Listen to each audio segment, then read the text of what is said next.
The revised bench book recognises for the first time that witnesses have a right to refer to trans-identifying people using pronouns which align with their sex, at least in some circumstances,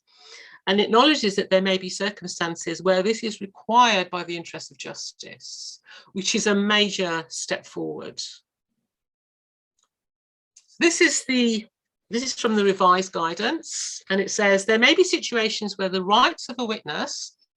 to refer to a trans person by pronouns matching their gender assigned at birth, or to otherwise reveal a person's trans status, clash with the trans person's rights to privacy. It's important to identify such potential difficulties in advance, preferably at a case management stage. That's a meeting that takes place before the hearing itself to sort out issues like this. But otherwise, at the outset of the hearing, a decision would then have to be made regarding how to proceed, bearing in mind factors such as why the witness is unwilling or unable to give evidence in a way which maintains the trans person's privacy.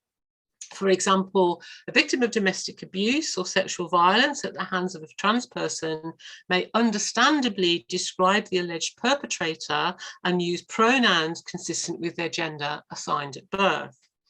because that is in accordance with the victim's experience and perceptions of the events.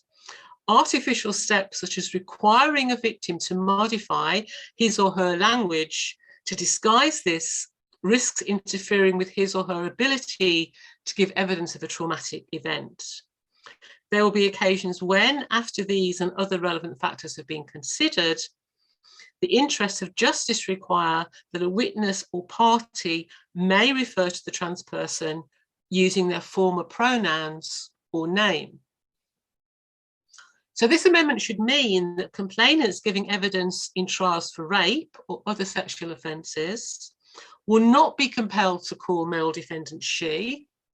and that women giving evidence in family proceedings about their experiences of domestic abuse will not be compelled to call their former male partners or describe their former male partners as if they were a woman.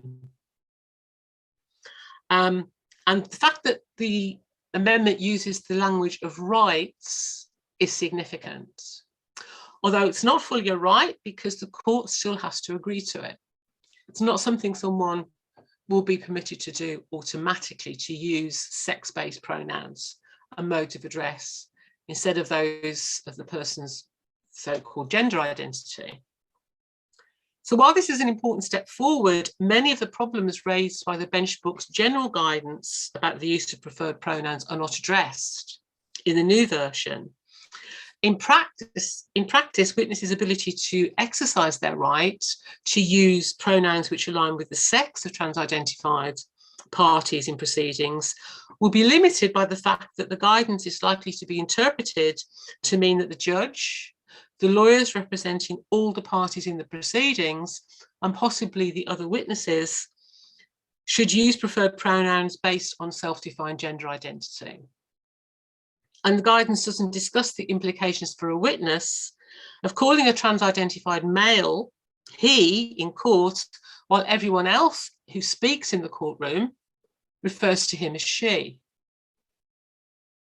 Where this happens, it's likely to confuse and unnerve the witness, who may feel pressurized to use preferred pronouns themselves.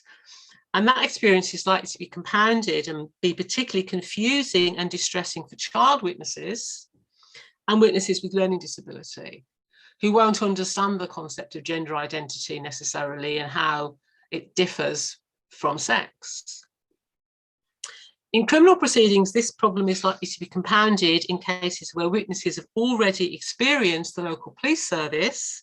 and the Crown Prosecution Service referring to trans-identified defendants according to their gender identity rather than their sex.